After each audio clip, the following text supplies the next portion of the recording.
Minicamp is over and the vibes are great for the Carolina Panthers. And is Derrick Brown going to be ready by training camp? We'll break it all down right here on Locked On Panthers.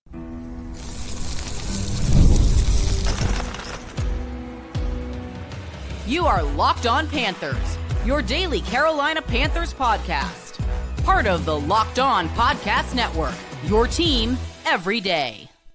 Welcome into another edition of the Locked On Panthers podcast, the part of the Locked On Podcast Network. I'm your host, as always, Julian Council, talking Carolina Panthers with you 3 days a week as we are in off-season mode. Thanks for watching the show right here on YouTube and listening wherever you listen to your favorite podcast. Be sure to follow me, Julian Council, over on Twitter and Blue Sky at Julian Council, because tomorrow is your last chance to get your weekly Friday mailbag questions in, as the mailbag will be going into hiatus as we begin our position previews here on Locked On Panthers. Today's episode of Locked On Panthers brought to you by FanDuel. Right now, new customers can get $200 in bonus bets when your first $5 bet wins. Carolina Panthers concluded their 3-day mandatory minicamp on Thursday afternoon, having one more day than they've had over the last couple of years. Frank Reich only had them do a couple of days in his 1 year here. Last year, Dave Canales only had them do 2 days, and he had them do a third, albeit abbreviated, session on Thursday afternoon as they now head off for a 5-week break for the rookies in about, I guess it's really 6 weeks almost from today, when they're back out there reporting for training camp and really back out on the field for training camp, getting ready for the 2025 regular season. So a couple of thoughts from what was said by Dave Canales and Derrick Brown following the final day of mandatory minicamp here on Thursday. Let's start out with Derrick Brown. Of course, tore his meniscus last year in week 1, played the entirety of the game. So it was clearly something that bothered him, but he was still able to go in that unfortunate loss to open up the season on the road against New Orleans. Losing Derrick Brown was a massive hit to Carolina, as they allowed 3,000 yards plus rushing last season, by far the worst rushing defense in the NFL and in Panthers history. And we already know all the negative stats about what this defense was last year, not having one of their best players, someone in Derrick Brown, who had signed a massive extension earlier on that year during the offseason back in March a year ago. So unfortunate to miss him for a large chunk of the season, really the entire season, if you look at it. And now coming back, he's going to be somebody people are looking at to really step in there back at that defensive tackle spot in Ejiro Evero's defense. A big year for Ejiro Evero if he's going to remain a defensive coordinator here in Carolina past this season. They brought in Turk Wharton. They brought in Bobby Brown III to rotate around Derrick Brown. A'Shawn Robinson's back in Carolina. Shai Tuttle takes a pay cut. He's back in Carolina. They drafted Cam Jackson from Florida. So the defensive tackle group is looking pretty solid this upcoming season compared to what they were a year ago. And that's, of course, the assumption that all those guys are able to stay healthy and are able to play the majority of the upcoming season. But if you have an injury, and of course, knock on wood, to someone like Derrick Brown, while it's going to be pretty devastating for that to happen a second year in a row, it may not be as detrimental to the defense as it was a year ago because of the addition of Bobby Brown, of Turk Wharton, drafting Cam Jackson, getting Shai Tuttle in a more backup role. And that would still be the case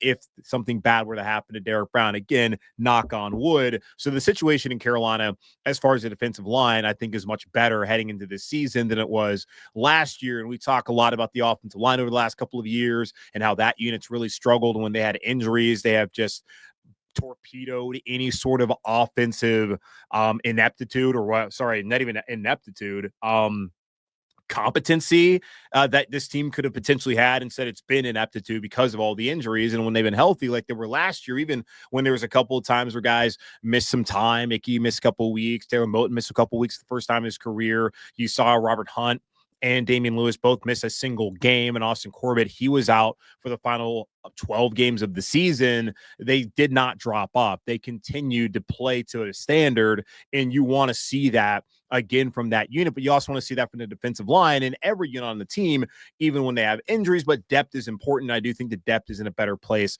this upcoming season. But the question that we're all asking ourselves is, when will Derrick Brown be available? He told the media on Thursday when he hopes to be back out there for the Panthers. Hopefully very close. I expect to be out there in training camp, load management, and hopefully in the next few weeks I get cleared. So that's the goal. And then, just at that point, it's just getting back in football shape and, being able to go out there and play with the team. That's what's on my mind, to be honest. So being back by training camp is ideal for everyone involved. And looking at it, I guess training camp first practice will be, I believe, on Wednesday, the 23rd of July. And they don't have their first preseason game until I think it's that Thursday, the 7th in August here against Cleveland. And they're going to have a joint practice prior to that. So if he's out there on the 23rd, and they're in shorts for like the first 3-4 days. So training camp doesn't really start, in my opinion, until they put the pads on. All the things they actually react to don't really happen until the pads go on. And much like OTAs, mandatory minicamp, not a ton you can take away. You can look at kind of who's in there, who's not in there, and determining as far as like the depth chart goes. And there's some value to, of course, what's going on as far as what the team is going to be able to do moving forward as they had installs going on, and just trying to see how competitions are going to go play out, I guess, once you get to training camp. But really, like, until they put on the pads, there's really not that much you can really take away from what's going on. But of course, we're up here still trying to do that on this show, and everybody else in the media is doing the same as well, because there's the thirst for NFL coverage all the time.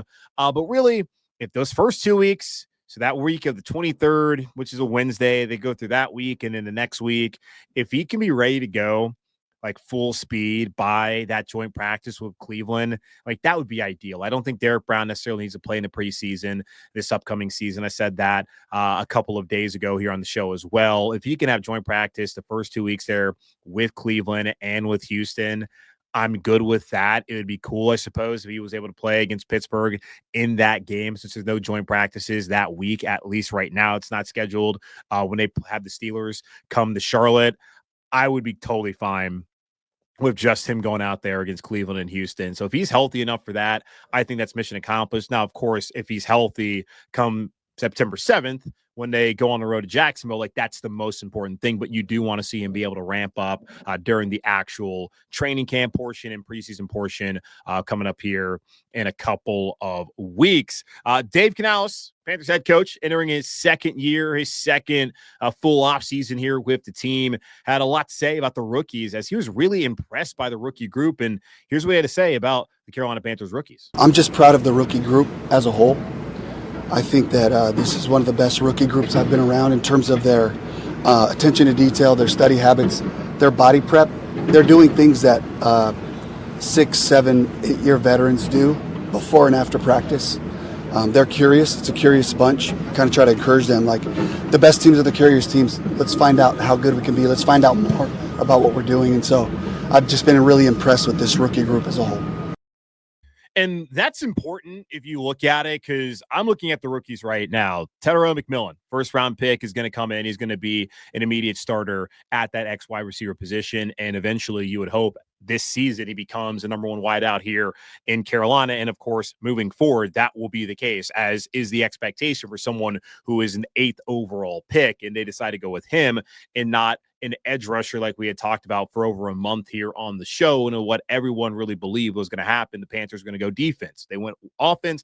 They went with T-Mac, and expectations are going to be high for him at that wide receiver 1 spot. Nick Gordon, Prince Umana, both those guys taken day 2, both edge rushers. We know pass rush has been an issue here the last couple of seasons, really last season. But even before Brian Burns was gone, the Carolina Panthers didn't have a great pass rush in the NFL. So not having Burns last year did not help matters as far as the defense not being able to get any pressure on the quarterback and having the worst scoring defense in the history of the NFL. But now you bring in 2 young guys in Scorton and Umana, who, from some of the reports I saw from people that were out there, boots on the ground, really impressive the last couple of days, which is a nice thing to hear. But let's see what happens when the pads go on and there's a different opponent out there. But either way, good news. I'll take it. Those 2, they're going to have to play.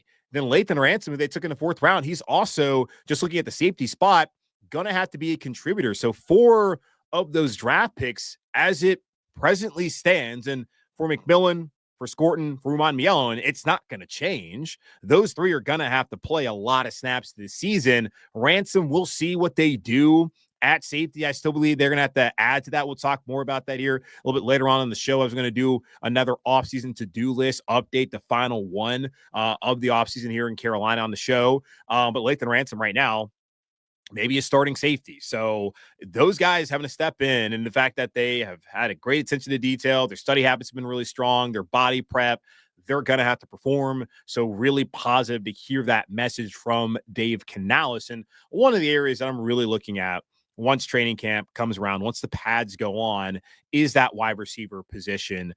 And not just the position group, really, it's the competition in that room. Now, Thielen, Leggett, McMillan, Coker, those guys are good, but there's a handful of guys possibly fighting for 2-3 spots at the back end of that room. And Dave had a lot to say about how that could potentially shake out. I think it's going to be very difficult. I think that we're going to have to take it through the preseason games and see who can help us. And special teams is going to be such a huge piece of that puzzle. How can these guys help us in the coverage units? Can they help us as a returner? Those things that added value, if it's even the special teamer, makes the team. And so that's the part where we get to challenge our guys, find a role, take this thing seriously. You're not here just to catch passes. We only get so many helmets on game day, so we need all of you. Yeah, they need all of them. And here's the thing. For a wide receiver, their job's not necessarily to catch the ball. Their job is to play assignment football. Your job is to go out there and to block for the running back. If you don't block, you don't do your 1/11th, you're not going to play. So obviously, Thielen, he's already been through the ringer. He's going to be a guy for Carolina. Xavier Leggett is going to have to be a guy. He had to earn that spot. They didn't just give it to him. He had to earn it.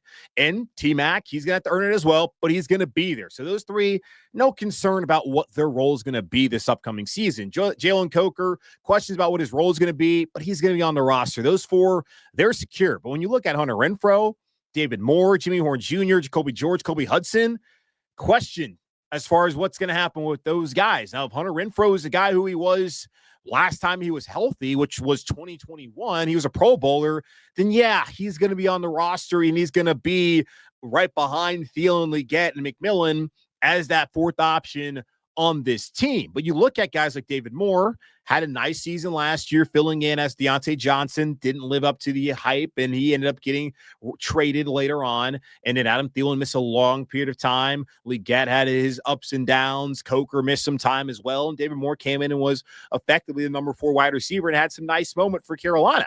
But he's not going to be a long-term guy. There's some younger guys out there like Jimmy Horn Jr., who apparently Dan Morgan had a lot of conviction about, going all the way back to the Shrine Bowl back in January. He's now here in Carolina, but he's been banged up with the hamstring. And I've mentioned this a couple of times. If he's going to be on the roster, it's going to be because he's a returner. That's what they're looking for him to do early on in his career. And for any of the back end guys, Jacoby George, Kobe Hudson, from both down from the state of Florida, but from Miami and UCF respectively, if they want to make the team, it's going to have to be returning. And it's not like those guys are known for having like great speed and great returnability. So if you're not going to be a returner, you need to be somebody who's going to get your ass down the field and tackle guys and be able to make an impact that way on special teams. Like that's what these back of the roster guys are here to do. So Jimmy Horn Jr., he's got a couple of weeks to get that hammy right and to be ready to go and be in shape, because if he's not, then he's going to have a tough time making the roster. They kept 7 guys last year. Does not mean they're going to keep 7 guys initially this year or on the roster as things play out. And they may have kept 7 initially, but that did not end up being the case moving forward into week 1. So we'll see how that plays out. I am fascinated by that wide receiver position and the competition in that room once training camp comes around. And I mentioned they got about 5 weeks to go here before they're back out there on the field. Let's see, 1, 2, 3, 4, 5. And you get to the 18th in July. That's when rookies are going to be reporting. So the rookies, they don't have as much time. The vets, they got to report by, I believe, Tuesday, the 22nd. So they get that final weekend. They'll probably be back here in Charlotte anyways, but they get that final weekend before they have to be back out there. But Dave Canales, he had a nice message to the team. Does not sound like he wants them to just go on vacation, sit by a beach. He wants these guys to be ready to go so they can go out there and try to win the NFC South this fall. The biggest thing that they have to realize is your vacation was after the season. You had 3 months off. We're in a ramp now to training camp. So with these 5 weeks, you have a week of kind of reloading. Then you got to just kick back up into your training and build off of the strength and the fitness that we have right now. We have a very fit team right now to be able to have several move the ball experience right here on our last day for the guys to handle that. tells us that we have a strong and fit group. We got to keep it that way. So that was my biggest message, is readiness for camp. You can't count on camp to get you in shape. The nature of it, the mandatory days off, we have to be able to take advantage of every single practice. This ain't no vacation. Basically what Dave Canales said, hey, enjoy your time off, but it ain't really time off. Just time away from me. He still wants these guys in the building. He mentioned that later on, that they need to have a routine. And if they're right here, staying in Charlotte, come work out, do your thing, be ready to go. And I love that message. And I'm sure that each of these guys will take some time to really rest and relax, but also to get after it. Most of these dudes have trainers. All the young guys who don't have trainers, I mean, they've already come in and they've done everything he's wanted them to do. So hopefully that will be the case as they all prepare for this upcoming season and the impact that everyone on this team can make for Carolina this fall. I had a listener hit me up in my DMs asking, can I get an offseason to-do list update? Well, yeah, I'll give it to him and all of y'all here in just a moment on Locked On Panthers. Say goodbye to sticky notes, scribble plans on the fridge, and overlapping calendar invites. The Skylight Calendar is here to bring clarity to the chaos and help families stay organized without the stress. This sleek digital display syncs up your existing calendars, Google, Apple, Outlook, and more, making it simple to track appointments, practices, dinners, and reminders all in one easy-to-see place. No longer will big plans get missed out on because they're buried in a digital calendar or not written down at all. Right now, Skylight is offering our listeners $30 off their 15-inch calendars by going to skylightcal.com/NFL. Go to skylightcal.com/NFL for $30 off your 15-inch calendar. That's skylightcal.com/NFL. Had one of our loyal listeners here on the show hit me up in my DMs over on Twitter at Julian Council the other day asking, can we get a final offseason to-do list update? And I said, yes, absolutely. I'll do that on this show. So let's go ahead and look back at my annual offseason to-do list, something I do every single year here on Locked On Panthers, to look at what I think Carolina needs to do and look back and see if they did it. So looking at the completed task, there's a lot of check marks as far as these boxes go. They extended J.C. Horn. He was, for a week, the highest paid defensive back in the history of the NFL. He is here to stay in Carolina for at least the next 5 years. They re-signed Cade Mays. I wanted to see that happen. That has happened. And they also brought back Austin Corbett. So nice little competition there. Saw this note from Mike K over on Twitter when looking at the Panthers this past week at minicamp. He did mention that Brady Christensen was only out there at tackle. So he does not appear to be a part of that center competition. It's going to be Cade and Austin who are fighting for that spot. And I would imagine both those guys can be on the roster this upcoming season. So curious to see how that one plays out. Resign Mike Jackson. That was a priority for Carolina as they got that done on the first day of the legal negotiating period. Resign Tommy Tremble. That has also happened. Unfortunately, Tommy Tremble has had offseason surgery, and we'll see when he's ready to go. May be during training camp, may not be until after week 4 of the regular season. That is still to be determined, but he will be back in Carolina again this season. Sign a backup quarterback. Did not care who it was going to be, whether it's going to be a younger guy or an older guy. And they stuck with the same guy, and that's Andy Dalton, back for another season in Carolina, and also signed for the 2026 season, as well as the mentor to Bryce. And I do believe it should be in his contract, if his agent's doing his job at all, that every week 3, Andy Dalton gets to play, because he cooked in Seattle. They may have lost that game, but he played well. He torched the Raiders last year. Why not give him a chance week 3 again? Andy Dalton out there. I'm kidding, but also I'm kind of not. Sign a veteran backup running back, knowing that Miles Sanders is probably not going to stick around after things didn't work out for him the last 2 years in Carolina. And the fact that also your second-round pick from a year ago, Jonathan Brooks, retore the same ACL for the second time in 13 months. He was going to be out for this upcoming season in all likelihood, which we didn't know back then, but now we do know that's going to be the case, as he is on the physically unable to perform list. They need to add a veteran backup. And buddy, what about Rico Dowdle? Asheville native, played at South Carolina. He's now in here behind Chuba Hubbard, coming off of a 1,000-yard rushing season. 2 running backs in this backfield who both were excellent when it came to rushing success rate last year, but also having 1,000 yards rushing. One of the best maybe the best running back tandems in the NFL this upcoming year. Loved all those free agency moves. Now, there's some moves as far as the salary cap goes that they need to take care of, either cut or rework Miles Sanders' deal. I was cool bringing back Miles Sanders. But Miles Sanders was not cool taking a pay cut. Panthers saved $5 million there. I thought about cutting or reworking Shai Tuttle's deal. They were able to rework it, give him a pay cut. He's back in a backup role where he's best suited for. And then it was just flat out cut Dane Jackson. Did not work out. Had the hamstring injury. Mike Jack came in, played nearly every snap last season and was solid for him. And I don't even think like Dane Jackson really had a chance once it came back, because it was pretty quick when we were asking Dave Canales every week, hey, so is Bryce going to get that opportunity? He was willing to say, yeah, Mike Jackson, that's our starting cornerback opposite of J.C. Horn. But I won't answer any questions about the quarterback. So Dane Jackson, cutting him, they saved $3 million doing that. Looking at the draft, and this is what I had written down, just sign a number one wide receiver. It could be in free agency.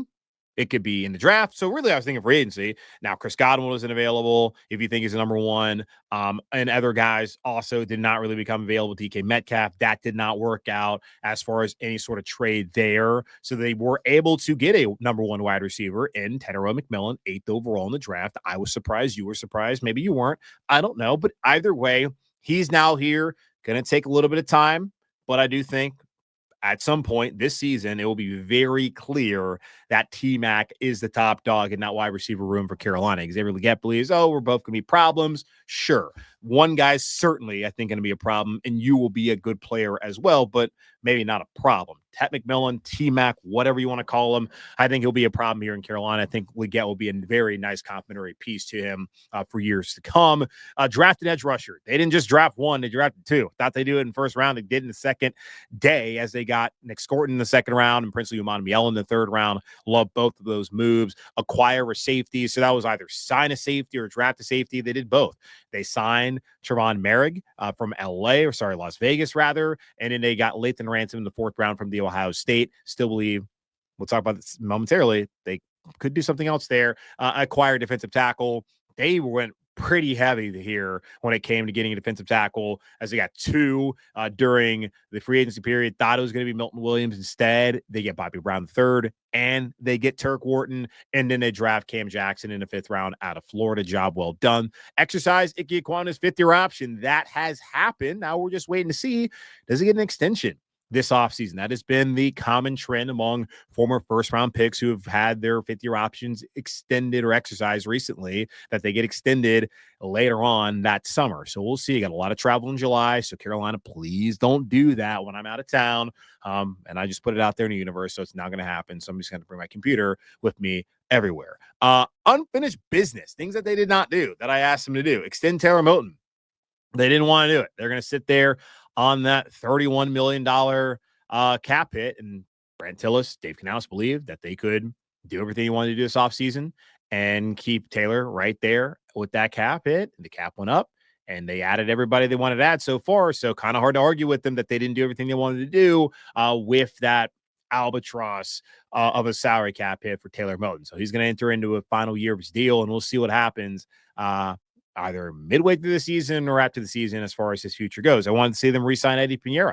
Eddie came out here this time last year with a nice little statement about how he was one of the most accurate kickers in the history of the NFL.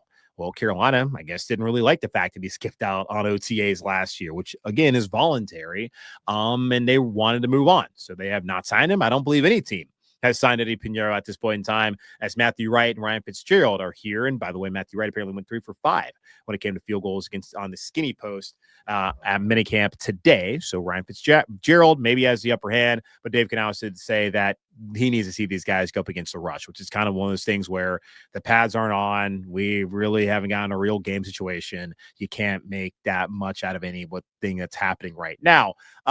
Put down draft a corner. Didn't do that. Totally fine. Heard a lot of good things about Shamar Bartholomew the last couple of weeks.